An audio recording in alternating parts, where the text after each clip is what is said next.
So Luke, what are we going to learn today? How to guarantee yourself the ability to make more money. I like that. Let's write this down. I think it's where we need to start. Many times people say, hey, fix different problems in your life. But if you don't fix your financial problems, you don't have to be a multimillionaire. But if you don't fix your financial problems, you don't have the mind space in order to work on other areas of your life. The reason you struggle with your finances and that affects your marriage is because you're focused on the finances. You don't have enough time to focus on your relationship. The issue isn't the relationship. You have to be able to understand that in the game of life, money is important.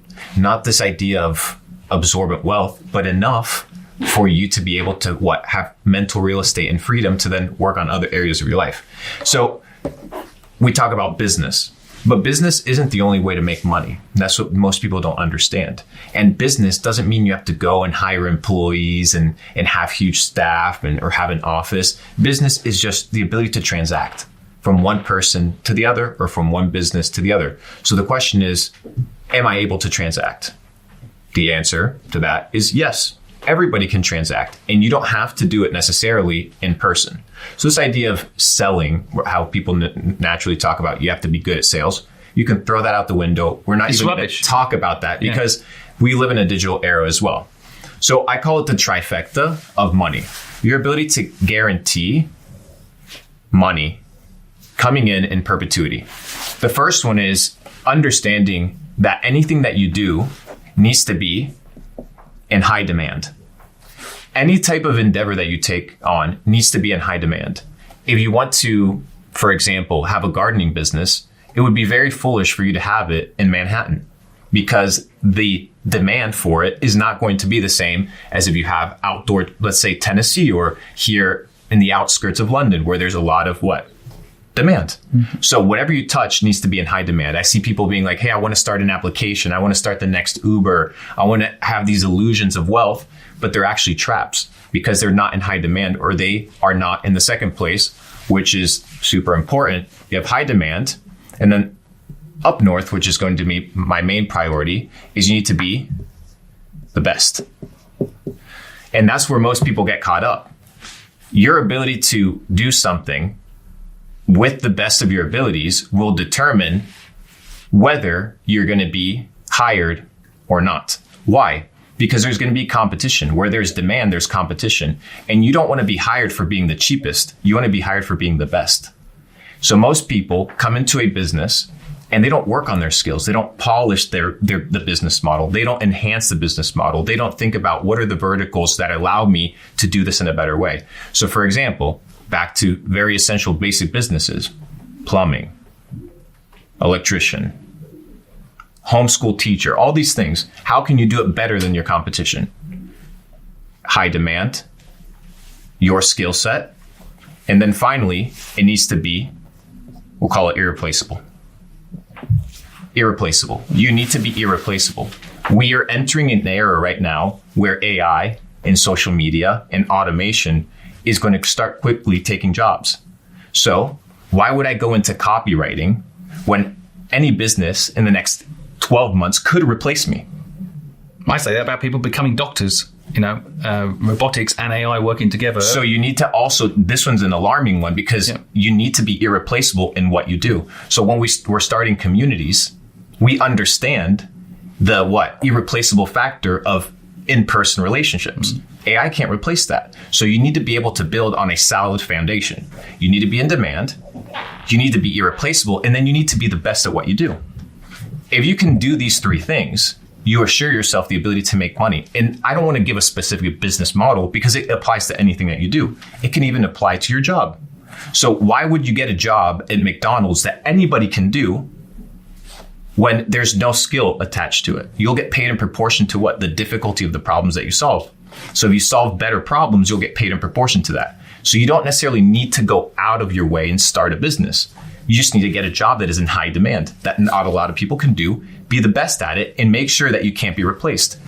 We saw this during the whole metaverse kind of experience where Facebook rebranded to Meta. They were hiring engineers and paying them 50% on top of whatever it is that they were usually getting because they were irreplaceable. Mm-hmm. And Google would come and be like, hey, we'll hire you for an extra 30%.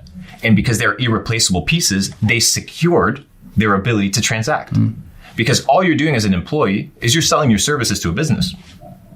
Whether you believe it or not, you're kind of an entrepreneur. You've just labeled it differently with the W-2 or whatever it is that you have in the paperwork, depending on your country. But if you're the best at what you do, which this is fully in your control, select something that's in high demand by observing the marketplace. And then finally, be irreplaceable in any endeavor, and you can secure yourself the ability to make money in perpetuity. So people are listening to this. So I actually totally understand this, but I'm thinking for people that won't, they might be asking themselves, well, what's not going to be replaceable? Maybe we could get into that today. Let's do it. What's high demand actually mean? Because you can create demand. Yes. I mean, Prime, for example, that drink wasn't in demand until they made it in demand. They partly did it through scarcity. Right, so that we can teach people a little bit about how to become high demand, what high demand means. And then the best for me is a really interesting thing, because sometimes like the iPhone's not the best product, but actually Samsung Android is a better product, but people still want the iPhone. So it's interesting because if you can get the high demand, you can almost outflank some of these things. Yes, but this is also considering that best doesn't necessarily mean tech. True. Best can also have to do with convenience. Yep. People buy the iPhone because of the iMessage. Yeah, and they also buy because it's a package. Yes, it's the experience of the entire thing. The other side of it, for people that might be listening that presently are working in McDonald's, here's the irony. I've hired people who were a brilliant waiter in a restaurant. If they're the best in the restaurant, they're looking after customers, they're really attentive, they're polite, they're charming, whatever it is, they're using all their skills, they're being the best at it. I'm like, wow, I would like that person to come and work with me. So you might be the best in McDonald's, and that will give you opportunity, right? So being the best in general, wherever you are, yes, whatever you're doing, even if you're in that shit job, will give you opportunities. Yes. So people need to learn to be the best. So can we break down these things, do you think? Yes. I mean, there's a couple things. For example, high demand. So there's two things with high demand, right? You look at trends, and then you look at narratives. So with trends, it's these small explosions, right? You look at a fidget spinner. You know, that's a high demand trend. You can bring it back just by mentioning it, right? Exactly. Fidget spinner link down below, affiliate link. So you have these trends, right? You have these small little bursts. We see them in social media. Now more than ever, these trends last 2, 5, maybe 15 days. People, for example, Donald Trump got shot. People started drop shipping the shirt of him pumping the fist. It lasted maybe 3 days, but I saw a couple guys making $100,000 in 48 hours because it was a trend that was in high demand. So if you want to focus on this is like fast money, a pair of sneakers that Travis Scott releases that are private. That's a trend. You don't know if he's going to be around in 10 years. You do a quick flip, sell it for a couple hundred Good extra skill bucks. practice. It's a great practice. But you find something that's in high demand based off of trends. What I like to do is narratives. Long-term plays. So what is a narrative? A narrative for me is AI is going to replace digital experiences. Therefore, people are going to crave physical experiences. So that to me is a long-term narrative that makes me operate differently. Initially, when you're trying to hustle and make your first money, you want to be on the trends. You want to, the next thing till you build up your cash flow. Eventually, you want to get into your narratives, your long-term plays. When people are like, you know what, back in the day, digital taxis and the ability to just order a taxi through an application. That's a long-term thought. If you get into that, you're expending time, energy, resources, and narratives, believe it or not, are also riskier because it's you trying to predict the future. With the trends, you're acting upon the present moment. So this is usually how I think about demand. Now, you can create it artificially. If you're on the marketing side, you can create trends and you can create narratives. We can go into distribution. We can go into hiring key opinion leaders. We can go into influencing social media. We can go into distributing your clips. There's many ways to fabricate demand. And then the second one is the narratives are a little bit more difficult because narratives tend to take longer time to play out. They're longer transitions. So these, in the trading world, you would consider trends kind of like your day trading plays, and your narratives are kind of like your long-term plays. Like you buy NVIDIA, understanding that the chips in processing is going to be something valuable in the future, and 20 years later it skyrockets.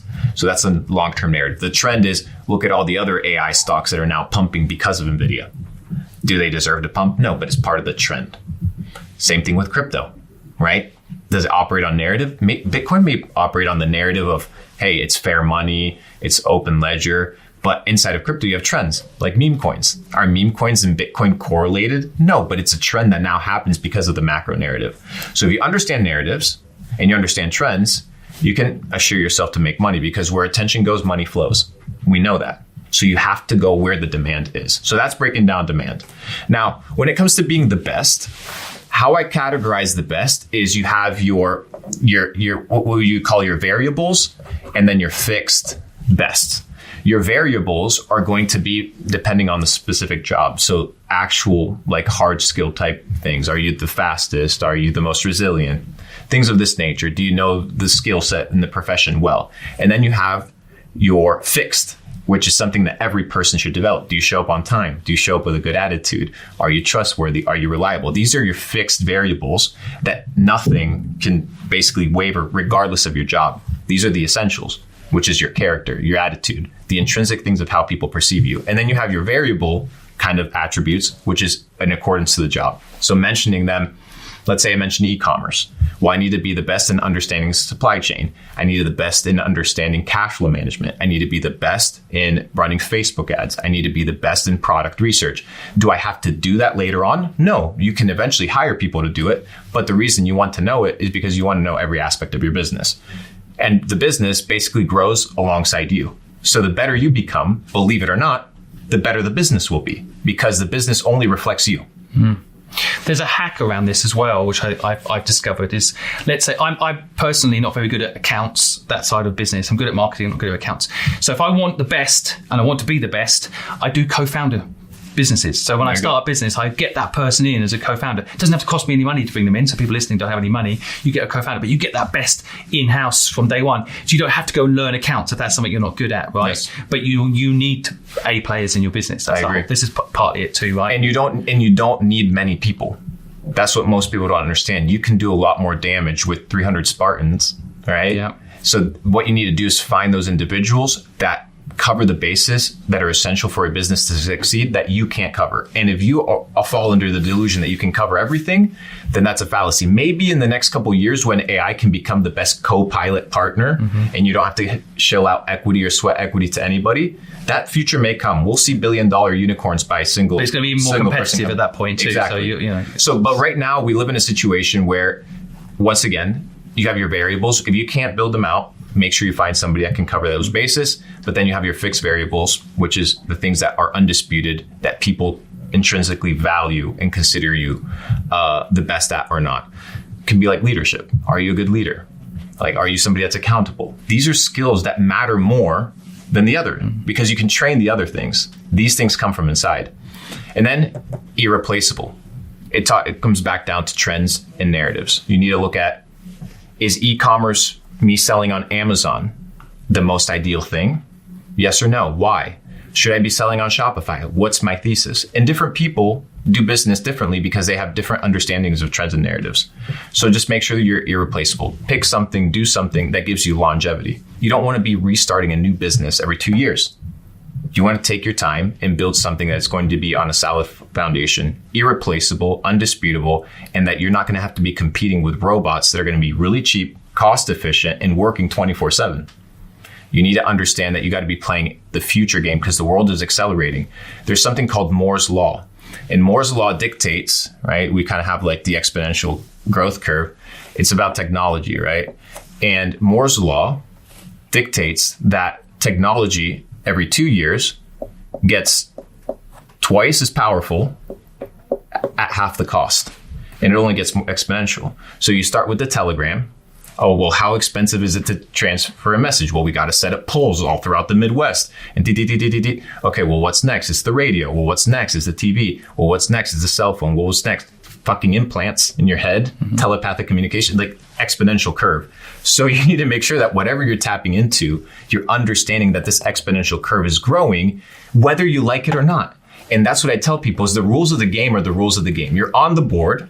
The rules are set. If you understand how to play it, you're going to play it. The world doesn't work based off of what you want. The world just is, and you have to play the game.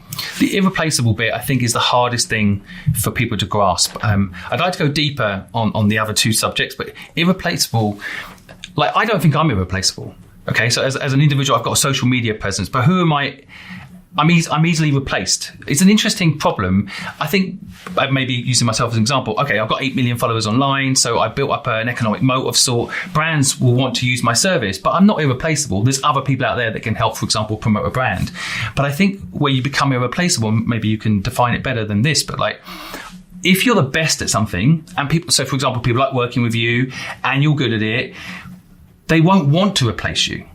A reputation. Yeah. Right. I think that's something that people wonder when they're listening. They might be listening, how do I make myself irreplaceable? I actually think that reputation in particular is totally underrated as a tool to become irreplaceable. I agree. Like, there's plenty of people out there that could learn from many other people, but if you become good at the best at something, I think this best thing is the key to it all.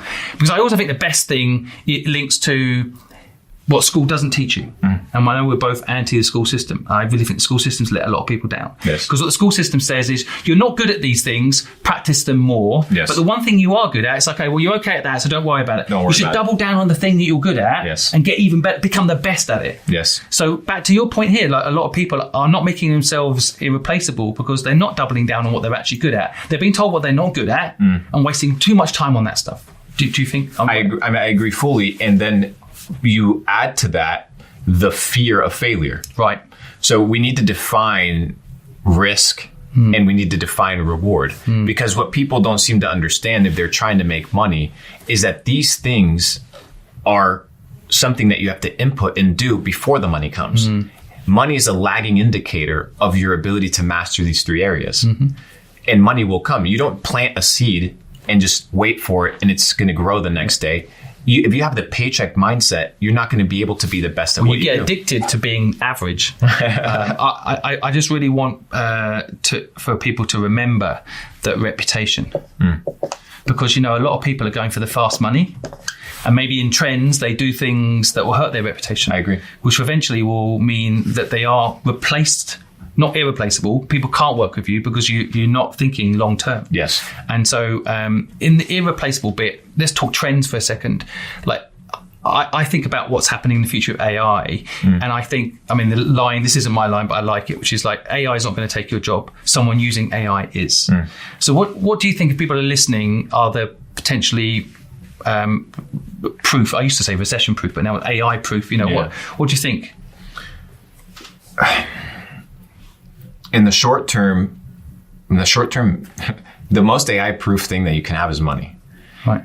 So figure out how to make money. Right. I know that sounds crazy. No, you're talking about, frankly, every government, every big business has cash reserves.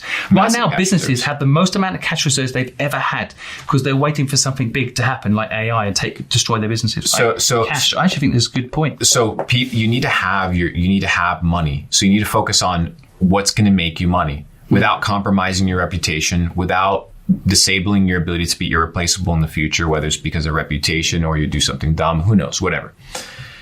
The point is, cash is extremely important. The second thing that's important is your connections.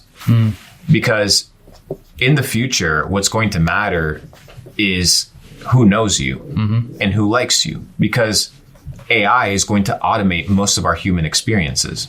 So if you fall under a standardized system, which most people will fall under a standardized system, you're going to be screwed. When social credit scores come out and you have to abide by them, and if you say something on social media that's not allowed about the school system, well, then you can't drive X amount of miles out of your... Well, you need... This is already happening in China, by the way. I lived in Asia for 20 years. It's already happening. If you cross the road when the light is red, you lose a point. Yes. And you get 10 points. You get banned from certain jaywalking. Things. Yeah, it's crazy. So this is coming. Yes. So I'm thinking in the future, right? I'm thinking position yourself in the future of who you know, but not just who you know, but who knows you and who likes you. So it goes back to reputation, right? Reputation precedes everything. Your reputation needs to be unassailable. Then you need to have money. Why do you want money? Because when you have money, you can't be bought. You can't be bought. They can't stop you because you don't need that money. And you don't need a lot of it. You need enough to be able to have that mental space freedom to do. How much do you think people need to try and get? So the first thing is, one thing is is people understanding that most of their problems in life are self-induced. So the amount of money that you're spending on rent is because you chose to spend it. The amount of money that you're spending on food or eating out or bad habits, that money that you spend was your choice. So first of all is get rid of. This is self-sabotage you're talking about here, yeah. Get rid of. I'm spelling that right. Leaks in the boat. Yeah, write this down. What people need to check on themselves, like the list for the people to understand, folks listening to understand what they need to do to make sure they don't fall into these traps. We'll call it small L's. The small losses that you discredit every single day. The waking up late, the eating that extra bag of chips, that spending that money on that t-shirt that's $50 that you don't fucking need because you already have 9 shirts. And you don't need 12. Well, you've been tricked into buying that stuff most of the time. So it's the small L's. It's the death by 1,000 paper cuts. Right? It's the small jabs that you think are irreversible mistakes, but they're not because they compound, like credit card debt. So small L's, you need to be able to take over your small L's. Most people think about the big stuff, but life is what? A cumulative of small decisions. You're making me quite emotional about this because I see this in people every single day that I ask what their dream is. They're not doing their dreams because they've had too many of these. They've got themselves into debt, car debt, mortgage, all these things. They can't do what they love because they've done this to themselves 100 times. They're stuck. So now what's next? This is a big one. Because we're talking mindset now, because we're talking self-sabotage. Grace. It's how you interact with yourself. Because if you take small L's, you're going to have an attribute, and we'll tie it back to where we were talking about failure, an attribute that you're a loser. But taking small L's doesn't mean you're a loser if you treat yourself with grace, knowing that this is the first time you've played the game. So if you understand it's the first time you play the game, then you're going to treat yourself differently. Why is it that people don't treat themselves with grace? Is because when failure enters a situation, and this is what you get graded on, you get humiliated. You get put in the back of the class. They make you repeat and go with younger kids, making you feel stupid. They ostracize you. They make your parents upset. So anytime failure is a possibility in your realm of getting rid of small L's, you don't want to try. Why? Because failure's bad. But failure isn't bad. Failure just is. And you're going to fail more than you succeed in the moment you accept that you want to fail more. I love failing. I look for it. I look for ways I can fail so I can learn. And by failing, you become what? The best. You become the best. How can we help people learn? Because we hear it, failure's good. And I think people hear that line and they go, why would it be good? How can we help people fail? I mean, is there a mechanism for testing out? Yes. So it's very simple. It's understanding the pain that comes with perfection and the pain that comes with progress. If I want to go to the gym, I'm going to feel weak before I get strong. If I go to business class, I'm going to feel stupid before I'm smart. If I go hang out with wealthy people, I'll feel broke before I'm rich. And the negative comes with the positive. You have to go through it. And once you understand that that's just part of the process, then you accept it. Totally right. So it's like, you need to feel like a loser in order to be a winner. Maybe the word failure, just people need to reframe it as the word fight. Yeah, it's like fight, have pain. Like it's. I don't know why more. Like we all know the stats, right? 80% of A students work for D students. Yeah. So that should tell you straight off that if anyone's listening, you should tell them straight away. Like if you learn to accept failure, you also build up resistance to failure, resilience, and it doesn't matter if someone tells you you're a failure. If you know you're going again, this time you fail, but you're going again, so it doesn't matter. You're learning, right? And what I've found valuable is understanding how do you avoid the small L's. Like, okay, I commit, Luke, I fuck up, Luke, I mess up. How do I stop?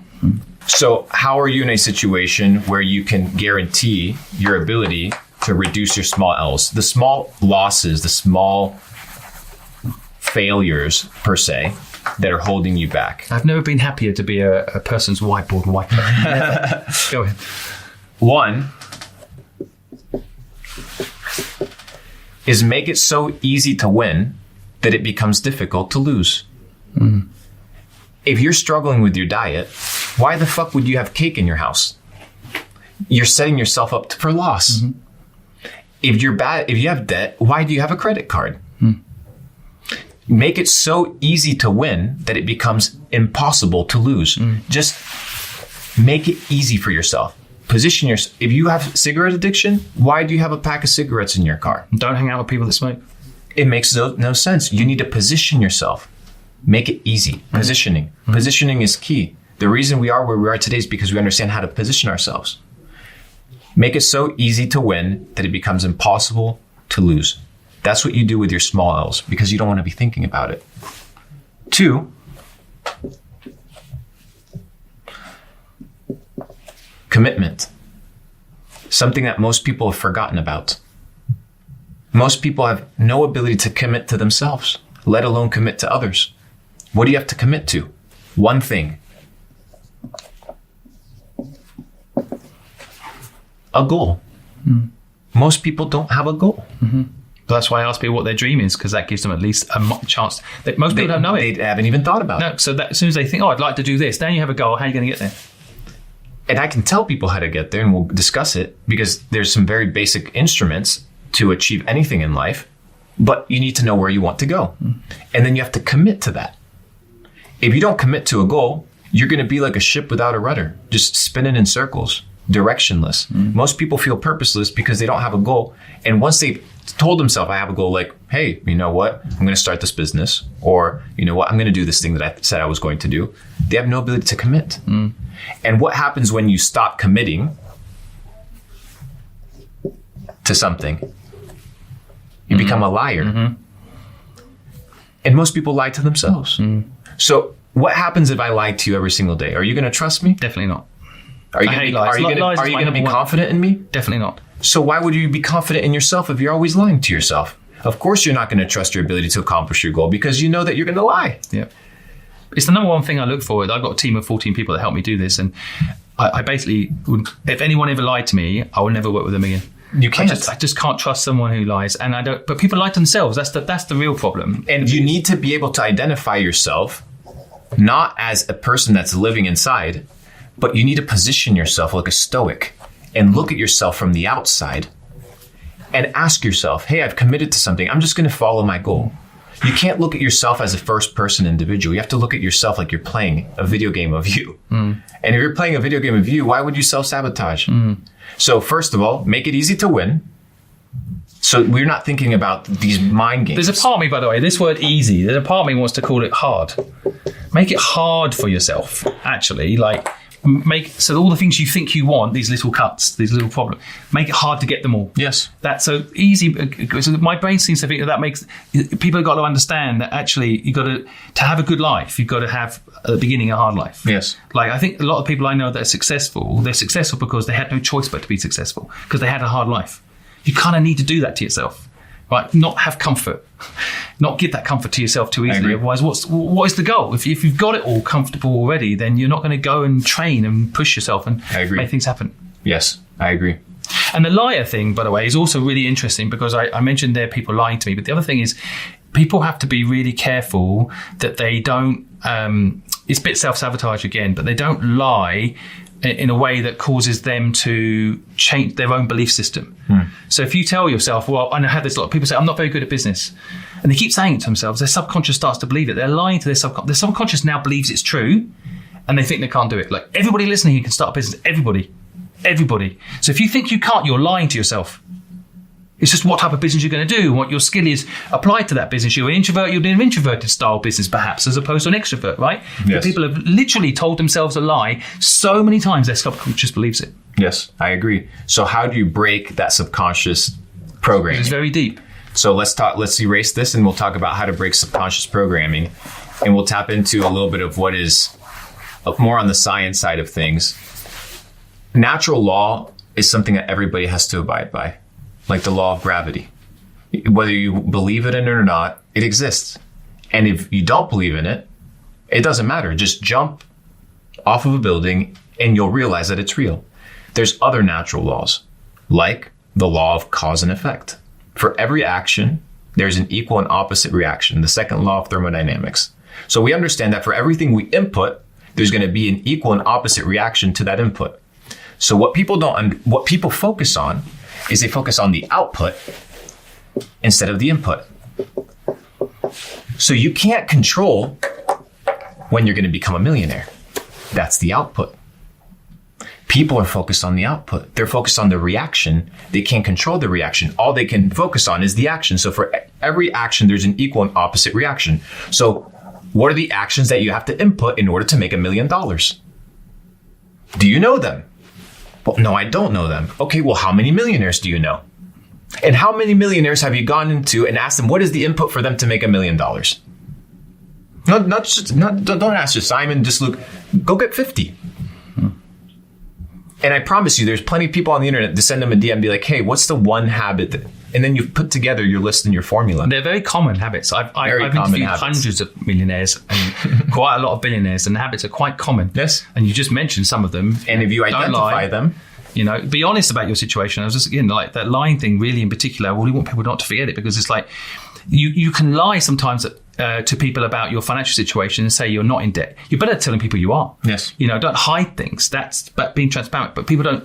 Most successful people actually, at their core, are very authentic about what's going on in their lives. And we're going to talk about authenticity because it's super key to this.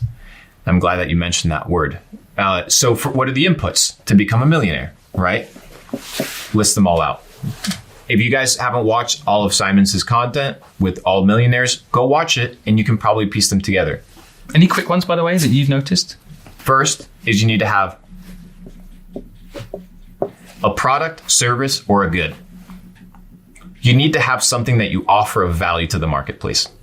So a product can be physical, can be digital. It can be a service, your time or somebody else's time. I actually really love service business to start with, because they're great. They can be low cost, you know, very cheap, and get going quite quickly. Yeah. And then you can have your physical products, your digital products, and then you have your goods. And your goods don't necessarily have to be something that offers utility. Like a pair of shoes, like a Nike pair of shoes, aren't necessary. They're just a good, a variable, a version. So for example, you could have a service-based business that offers car wash, but your goods are that you offer additional things to it and bonuses that don't have anything to do with the service. Like, do you sell them rim cleaner? Do you sell them additional perks and things that are inside of it? So you have your products, your services, and your goods. That's the input. Yeah, by the way, offer listening, most people who do a YouTube channel don't make money from the YouTube. They make money from affiliate links down below. So they have goods on top of their service. Yes. Well, so you need to offer value. That's the first thing. If you don't have anything to offer value of, you're not going to make money. That's the main one. That's the most important one. And then the second one, so you need customers, man. Right. You need customers. So it's like, who is your target audience? People are thinking, okay, what am I going to sell? No. Who am I going to take care of? You start with the end in mind. Most people are way too generic on this. Yes. So I mentioned yesterday we interviewed the billionaire Yatsu, and he was talking about niching down, how important niching is. People, customer-wise, people too broad. I would like sell T-shirts to men between 18 and 60. Well, it doesn't work that way. You won't sell anything to anyone. You need, and we'll talk about the third one. Specificity. You need to be clear for yourself internally and externally. What are you going to offer? Who you're going to offer it to? At what price? Where? These are the clarifications that you need. Value to who and how. Very simple. And that will give you the output. And if you just focus on providing value to this specific person in this specific way, you're going to test whether or not it works. And if it doesn't work, the output will tell you that it doesn't work. And if it works, the input will give you the output. So that's the first variable. Inputs and outputs are super important. Do you think, by the way, you might cover this in a minute, but I just wondered, do you think purpose helps you build this? If you have a purpose, gets you up in the morning? Yes. And purpose doesn't have to be this deep thing like, hey, I want to go to Mars. Purpose can be, hey, when this customer needs my help in this specific manner, I am the most reliable person that they can go to. And I wake up in the morning and that's what fires me up. I mean, that's why I've interviewed thousands of people, and what I noticed, like if I interview a nurse, she actually loves going to work. Yeah. She might not be paid well and all that, but she has a sense of purpose. If she goes to work, she helps someone's life be more comfortable. So customers being satisfied, yes, for example. And it can be your specificity. It's like, it's why is it that you do that you do? Yeah, you want the customer to have less pain. Literally that can be, but building purpose, I think, is so underrated. Yes. Into making the customers happy. I think my whole career, every business I've ever been involved in, financial, success, some and some have failed, but I've always made sure the customer was happy. Yes. So that customer is a lifelong relationship as well, if you do it right. And that should be one of the outputs. The outputs should be, I guess we can delete it on the second thing because we're talking about inputs and outputs. Talk about the second one. Is going to be your LTV. Most people are focused on the front end money in the front end interaction. How can I take from somebody something the first time that I meet them?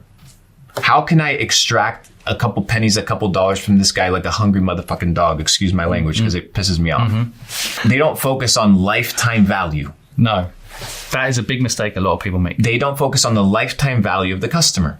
They focus on the quick money. So the input is the fast, first relationship, first interaction. They don't think about what's the long-term perspective, what's the long-term journey of this individual with me.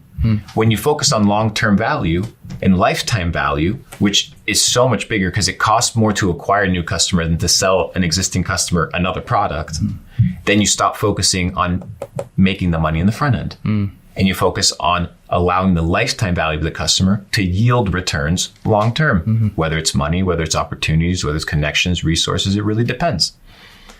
People are focused on the fast money, the fast transactions, and you can make some hustle money, but you're not going to get rich. Well, I see people burn long-term relationships forever, sometimes going for the money.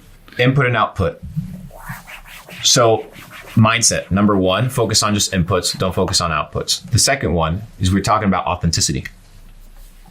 When you look at a chart, for example, of this idea of the yogis and the Hindu masters talking about enlightenment, and they talk about the different chakras and all these energy things. And you read it and you wonder, and then you begin to do some research and like, there must be some science or some facts attached to this stuff. And there must be some intelligent people researching these things. It can't just be me that's curious.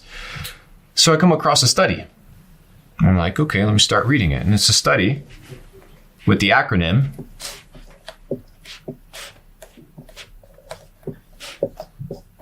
Spain. It's an experiment that they did over 20 years, a span of over 20 years, which is the scale of positive and negative emotion. So what they did is they put individuals inside a Faraday cage. It was for those people that don't know what a Faraday cage is, this cage made with different aluminums and different metals that basically block any sort of Wi-Fi signal, any sort of frequency to come into that box. And then they began prompting people with what? With different tasks, different mindsets, different thoughts, different questions to determine one thing, the vibrational frequency that their body was kind of operating on when they gave certain responses. So whether it was positive frequency or negative frequency. So for example, let's say they prompted, disgust or anger inside of the person. Well, clearly they could tell that it was a lower vibrational frequency. So they're like, okay, interesting. So let's prompt some positive stuff. And they were like, this is higher vibration. I'm like, interesting. Because the body naturally reacts to your emotions. There's chemistry taking place when your emotions are kicking in. So when you have a negative thought, you're not just having a negative thought. There's an entire process attached to that. Energy going out. It's putting you in a different frequency. So the question is, what's the best frequency to be in? If this is the scale of positive and negative emotions, I want to be at the highest scale of positive emotions. So what is the highest form of frequency that I can abide in? So that was the question that these scientists were asking. And if you start looking at, these yogi charts, you begin to see, greed, lust at the bottom, then anger, then you see love and gratitude. And then at the top, you see what? Enlightenment. Well, what is enlightenment? Okay, make that practical for me. Everybody talks about enlightenment, but what is enlightenment? So they began prompting people. And they found that above what we often know as the highest form of a frequency, or what everybody talks about, which is love. That's what everybody talks about, the highest form, the highest form of energy.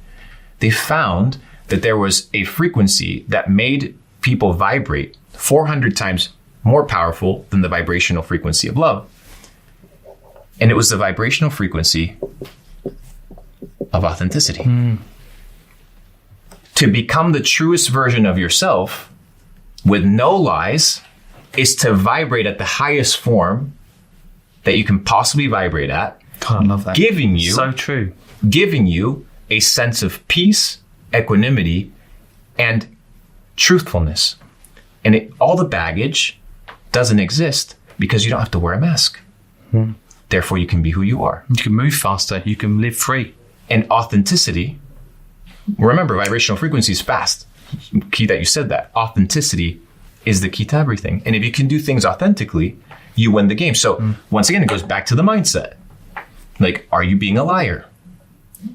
Well, you know when you're supposed to go to the gym. I'm not saying you have to go to the gym every single day, but you know when you're supposed to go and you don't go. You know when you're supposed to sit down and read that article or that book or listen to that thing and you don't do it, and you know you're supposed to. You're not being authentic with yourself because you want something, but your actions say something else. And your mindset and your actions need to be aligned. We talk about this concept of faith. People are like, you just need to believe. You need to believe that you can. Faith, without your ability to manifest it in the three-dimensional world through action, is dead. You can't just believe things. You have to create them through action. You need to materialize them with energy.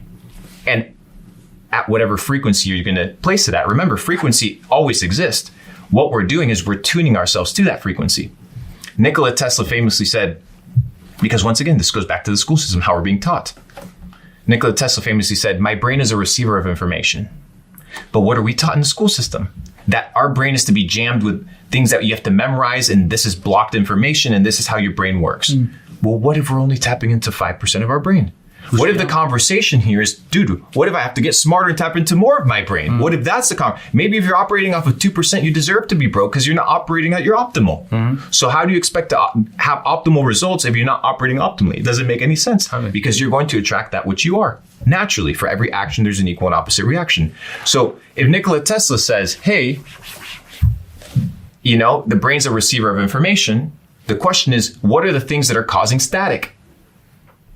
My inability to receive information, or my inability to get inspired, my inability to actually put forth the effort and purpose that I want. Well, what's the music that I listen to? What are the friendships that I hang out with? What's my environment? What do I eat? How do I speak to myself? All these things are either causing static or stillness, and your ability to what? Receive information that gives you inspiration in order to act. Think of you and me in 1940 or 1950, driving down the Midwest in an old Cadillac, and we wanted to listen to some music. That music is already attuned to that frequency. What we have to do is tune the radio and position ourselves in that frequency so then we can tune into it. So most people, they want to operate at a high vibrational frequency, attract prosperity, attract purpose, attract wealth, but their actions aren't aligning with it. So you have to act and then you'll receive. You have to do, and then the outcome will produce itself. All you have to do is change your mindset and be like, hey, you know what? Instead of looking at the situation negatively, you may look at it positively. Well, how do I do it? I don't know. Lie to yourself until you believe it, just like you lied to yourself about the negative shit. But once you understand that you can't solve the problems in your life with the same mindset and the same information that gave you the problems in the first place, then you understand that you need a renewed mind and you need new information in order to behave differently. So authenticity is the name of the game. As much as it feels like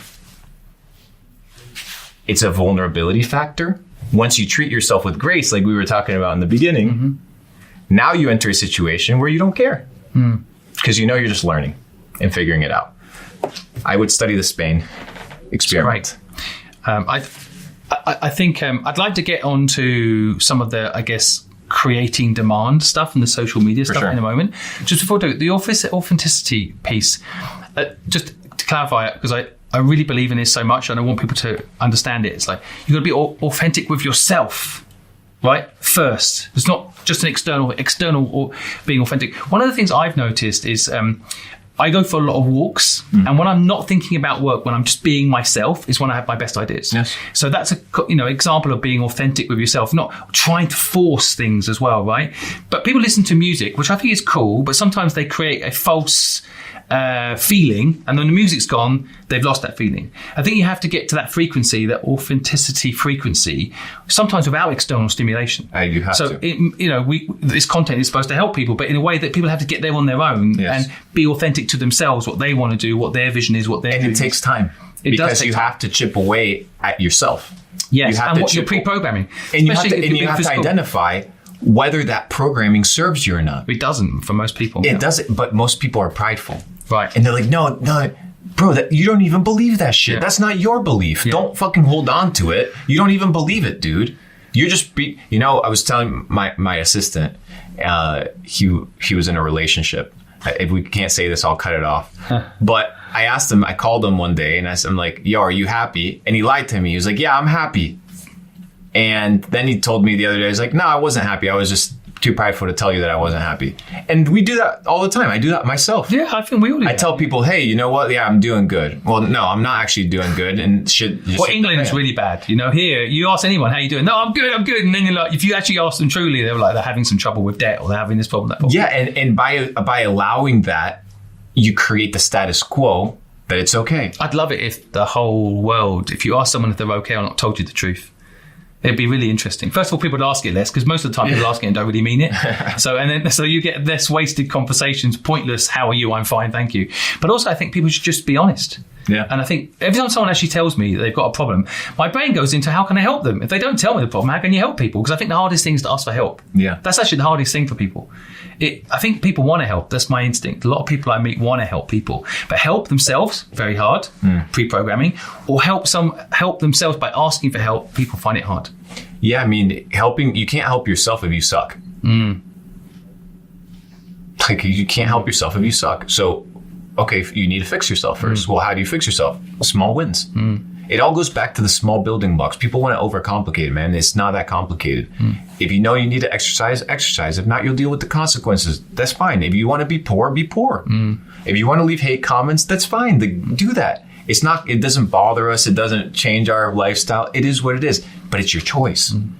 And I often tell people, the rich and the poor are both self-made, but only the rich will admit it. The poor person will never admit that they're broke and that they're responsible for it. No. You're full. If you're a grown up, if you're 15, 17, 19, 21, like, I get it. If you've had a bad life, you have some come up that you still have to do, and then, and I could talk. I get it. I was 15 years old, and I was homeless. Yeah. But if I look back critically and looked at the time, I had an argument with my mum.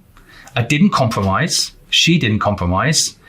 And I got kicked out. And she had leverage. Yeah, she had leverage. Now, you could argue that was self-created, because if I had accommodated her and maybe worked it out, then I wouldn't have been homeless. Yeah. So it was self-inflicted. Although I blame her for most part of my life. And most of it is once you get to that point of self-infliction, you understand that you're self-inflicting both negative and positive.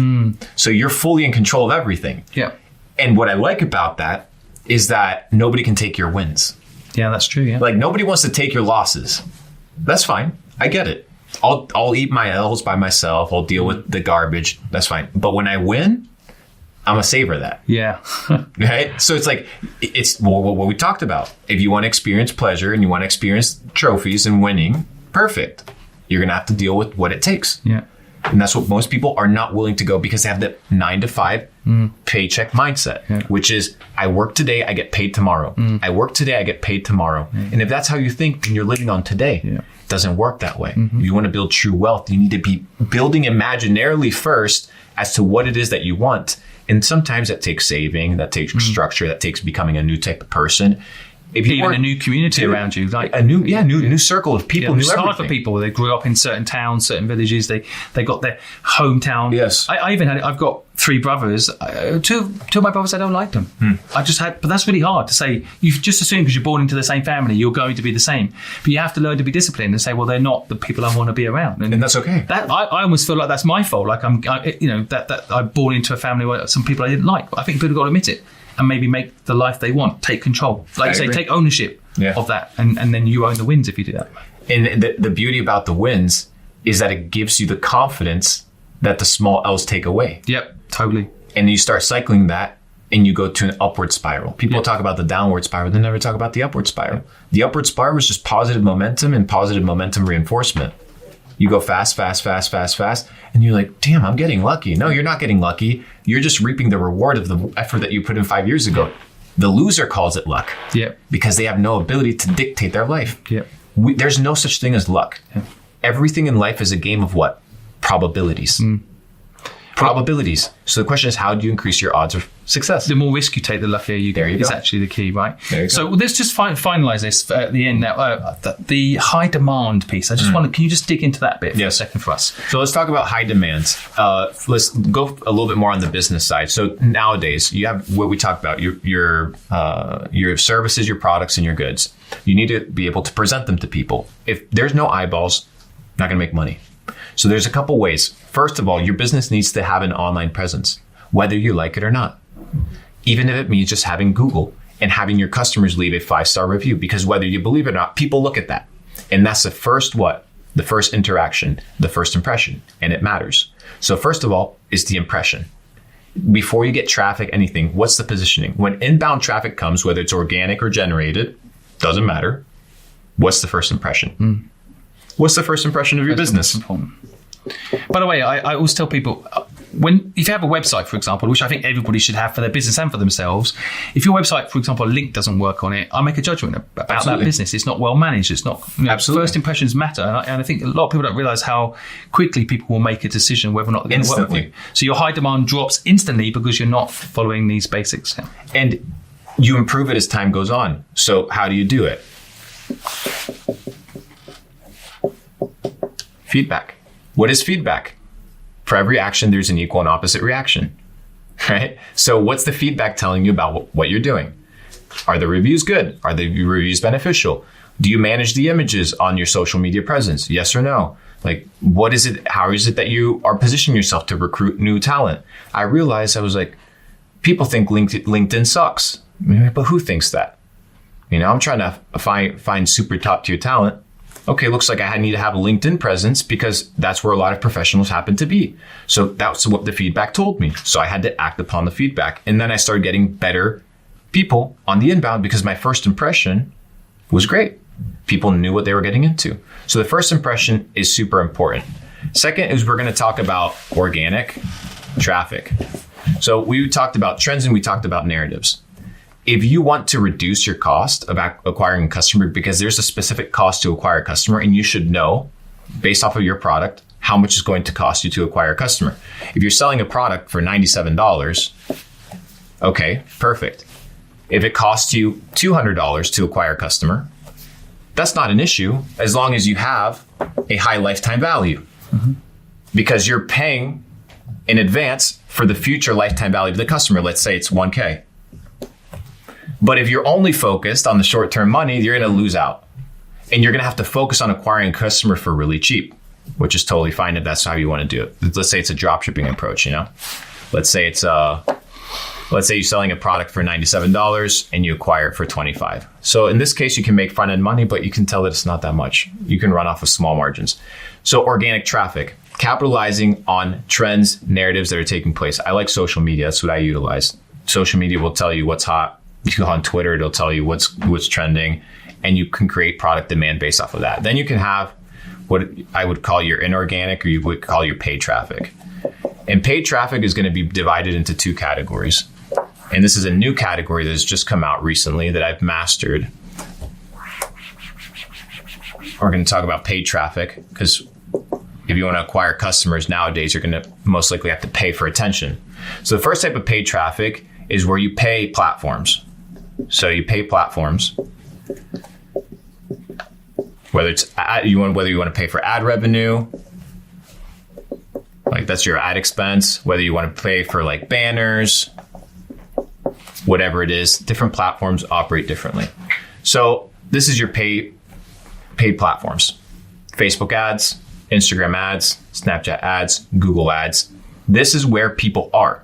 So over the last 15 years, paid platforms made a ton of money because the only way to interact with people was to notice them through an ad. It would be very hard for people to know who, for example, let's say Ty Lopez was back in the day, unless he had that in my garage ad. What if he made a YouTube video, just posted it, maybe 5,000 people would have seen it. He had to use paid platforms in order to push his message. However, 2 years ago, TikTok rolled around and took over, and they introduced distribution. Your ability to reach people that have never interacted with your content before via the For You or the Explore. This is what exploded for me. I mean, we had a video day before yesterday get 52 million views. The distribution is insane. And you can quantify it. So somebody do the math for me. So 52 million views. Let's say your Facebook CPM on the cheap side is $7. Tell me how much in paid traffic that video generated. So you just have to divide it. 742,857. So you get $750,000 worth of impressions for free because you've mastered distribution marketing. And you don't need a big following. If you look at the numbers behind that video, 99% of the views are new followers. For you and Explore people. Brand new people. So now people have no excuse. Because people used to have the excuse, hey, I need to master paid traffic. I need to either find an agency. I need to learn it myself. I got to spend money. I don't have it. Okay, well, I get it. Today, it's no longer the case because you have distribution marketing. So how are you distributing your products for people to find out? If you have a service, are you showcasing people your service every single day, multiple times a day? Or are you hiding it? If you're hiding it, nobody's going to see it. There's plenty of businesses on TikTok. They're out here with a voiceover, cutting lawn, and getting customers left, right, and center. Totally. So distribution marketing now makes it completely possible for everybody to get attention. You obviously have to pay for it. What are the costs? Well, it depends on how crazy of an operation. Most of the time, it's just creativity. Maybe you have to incur a bus ticket. Maybe you have to buy your product to shoot the product. Small things. But it's minimal because the return, the ROI is there. Now, what I like about this for brands is that now brands, and this is the final part, is you need your content. This is the key, right? Because if you want to master distribution, the content needs to be good. However, back in the day, let's say you wanted to hire an influencer and we wanted to go into a studio to shoot your e-commerce product, you would think about it twice because you're like, dang, if this person posts once, maybe I'll get 100,000 views and it won't be worth it. Or I have to spend a lot of money on this shoot. I don't know if this campaign will go well. Today with distribution, you can repurpose the same video 1,000 times. So now the lifespan and the shelf life of the content is higher. Therefore, you can invest more into it. Which used to not be the case because you would need new creatives when the audience fatigued. If you could make no more videos for the rest of your life and just recycle what you already have, and you would obviously get new eyeballs. Why? Because there's 8 billion people out there. So it's like there's plenty of people out there to go around with the content you already have done. How I did it is we built a distribution system. And in our distribution system, we created multi-page accounts. So I have thousands of accounts. In my first, you controlled all those accounts? All of them. Yeah. So you can have affiliate programs. You can hire people to come work for you. They're called clippers. There's the short form clippers. Today, I have about 150 people working for me in that distribution department. We do about 150 to 200 million views per month on short form. And my CPM is 2 cents. So I think I have 500x cheaper than your average cost for 1,000 views on Facebook. This is partners, paid down partners, because I see that as your internal. Because the other model is reverse of what you just said, which is you incentivize someone to do. If people are listening, they can't afford to hire 150 people like you have done. The way they can do it is the other way, which is you basically, if time someone signs up to your product, because of you've created an account for someone, they get a piece of it. Yeah. So an affiliate model, basically. Absolutely. Yeah. So you can have an affiliate model. It's the reverse of what you said, because you've got the funds to go and hire those people. But simultaneously, I didn't start that way. How I started was I would also pay per view. Right. So you pay in direct proportion to the value that the person provides, which if you're thinking that people are just going to work for free and get you views for free, you're delusional. Okay? And it's like, it does. By the way, I've got fans. I've never done this. So I actually have people that are making my content. What I think they're doing is they're trying to make money off TikTok. Absolutely. So they've taken my YouTube videos. I haven't done this. And they're getting paid for the views. Yeah. So that's another model, right? And that's organic. But this is where it gets even better. It's when you add the pay-per-view that you give them and you add the TikTok pay-per-view. Right. Because TikTok's already giving them this. Mm-hmm. Now you double it down and give them something on top of it. So you give them a baseline salary and now you give them an upside. This is not known. Obviously it's not known. That's why most people don't do it. But I'm sure it's not known. Why is it not common knowledge? I mean, you would think that people like TikTok, they should pay us to do this, by the way. We've just basically explained why TikTok is a channel you've got to be on, because Instagram is different. Instagram doesn't pay you for views. It doesn't. YouTube pays you for views, but it's incredibly tough as a platform. So it's kind of interesting that right now, back to what we were talking about earlier, right now is probably the time to start a business because this distribution is still available. And it's cheap, it's available, and social platforms are competing against each other to offer the best distribution. Because right now they're realizing that they're not in the business of making money, they're in the business of surviving. Right. Because all these social media platforms that exist, dude, they're burning fucking money left, right, and center to hold on to users. Yeah. So what you need to do is go to where people are distributing you the best. For example, during the World Cup, you would watch the matches. And what was running on the ads, right? We need to be aware. It said YouTube Shorts. I'm like, okay, YouTube is probably going to push YouTube Shorts. Right. So I took 4 different pages, right? Built out just a YouTube Shorts, did 1 million followers on all 4 different pages of my own content, the same content. We were talking about repurposing, right? The content on all 4 different pages through short form, did over 1 million followers. Yeah.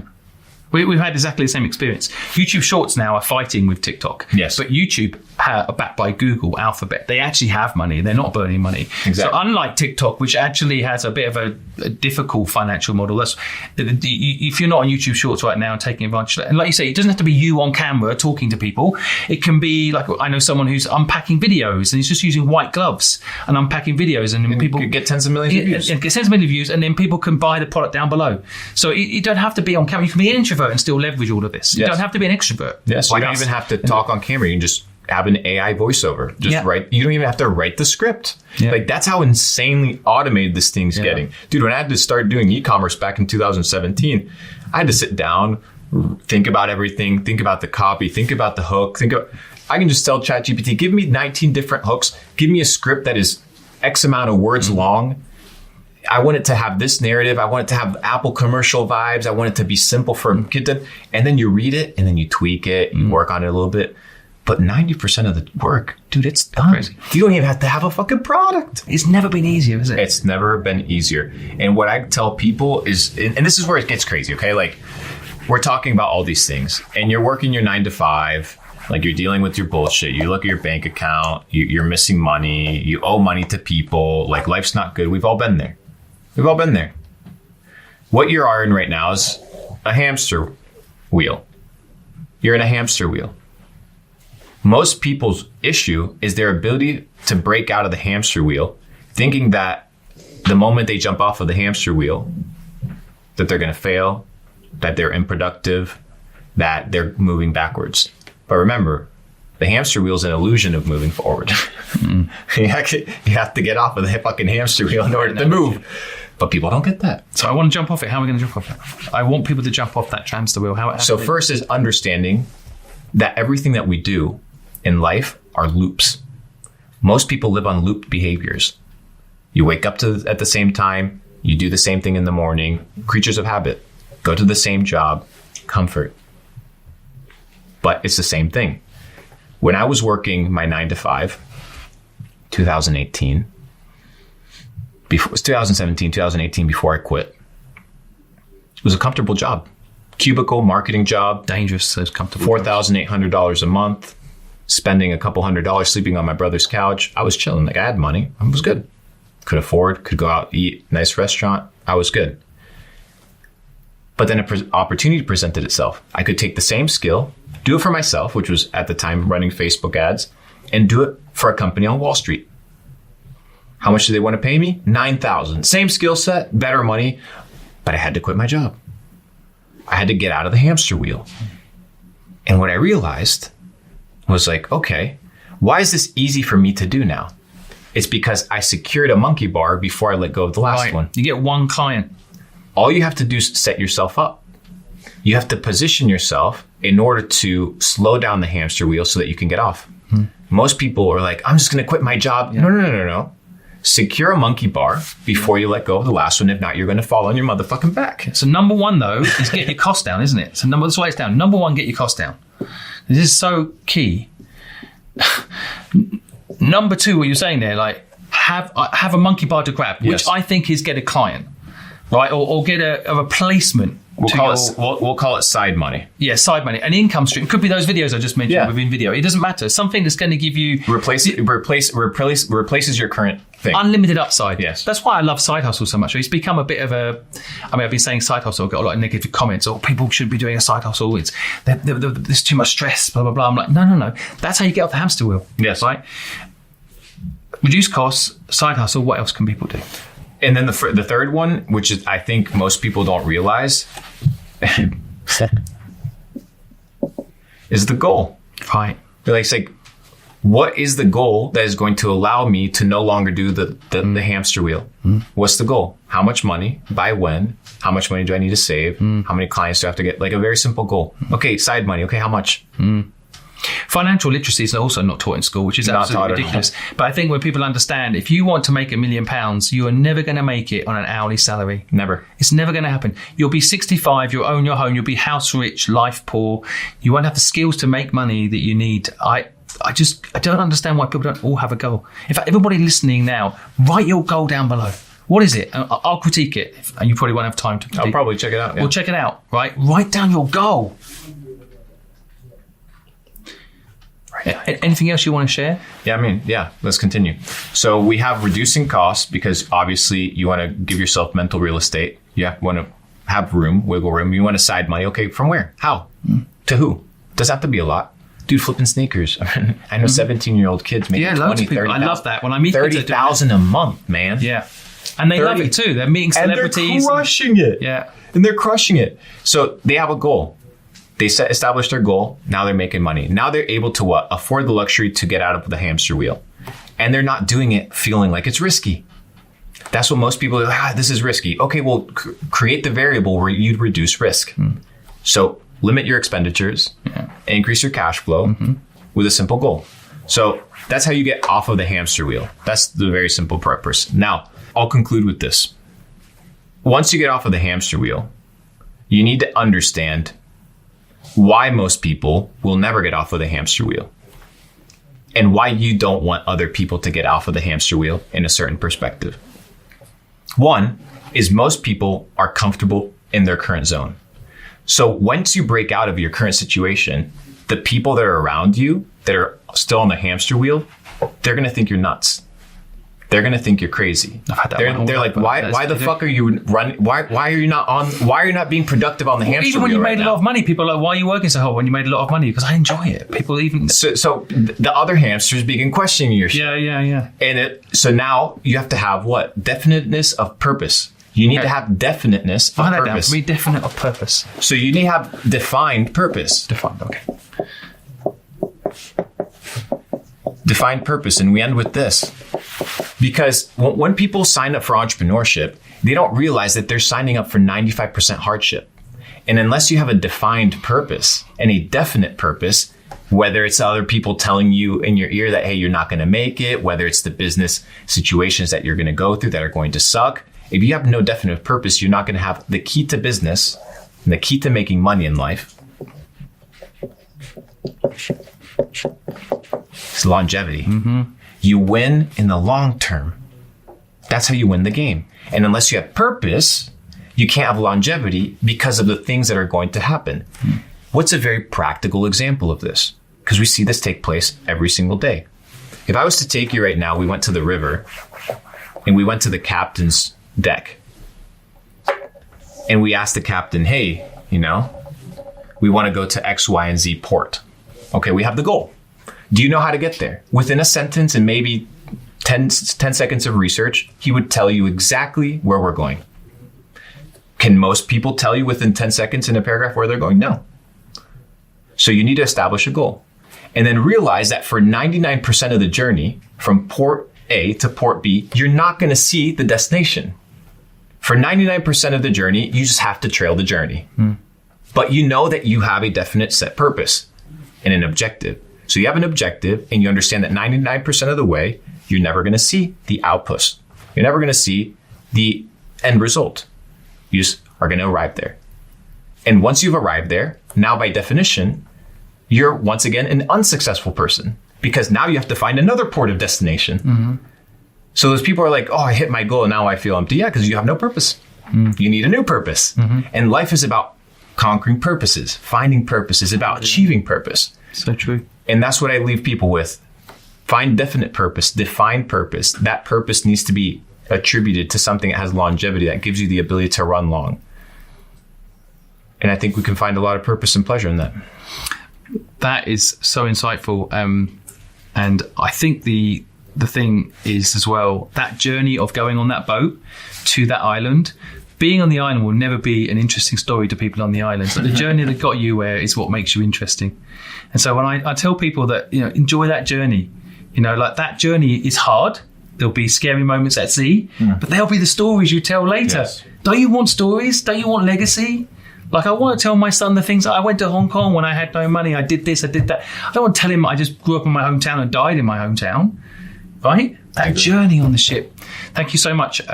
We have a little bit of a joke at the end of these videos where I say, should we go for chicken? Do you fancy some chicken? I'm down for some chicken. Whilst I was with Luke, he answered some of your most asked business questions to our brand new series on the Help Bank channel. Click the video on the screen to now check it out.